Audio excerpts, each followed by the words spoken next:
এর আগে আমি আপনাদের একটা ভিডিও দিয়েছিলাম কিভাবে আপনারা কোনো রকম শটগান ছাড়া মাইক্রোফোন লাগাবেন।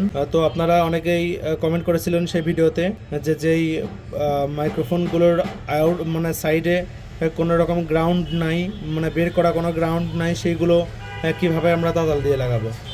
তো সেটাই আমি আপনাদের এখন দেখাচ্ছি। তো দেখতে পাচ্ছেন এই মাইক্রোফোনটি আছে, মাইক্রোফোনের সাইডে কিন্তু তেমন কোনো গ্রাউন্ড নাই, যা আছে এর মধ্যে আছে।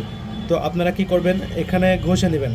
ঘষে নিয়ে এই যে দেখতে পাচ্ছেন আমি একটু ঘষেছি, তো এখানে ঘষে গ্রাউন্ড বের করে এখানে তাতাল লাগিয়ে আপনারা চাইলে এটা চেঞ্জ করতে পারেন, তুলতে পারবেন। তো তাছাড়া পেছনে জায়গা আছে।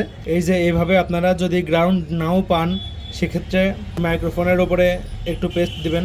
পেস্ট দেওয়ার পরে তাতালের উপরে মানে এভাবে ধরে রাখবেন। এভাবে বোর্ডটি ধরে রাখলে কিছুক্ষণ পর দেখবেন এটি মানে উঠে যাবে।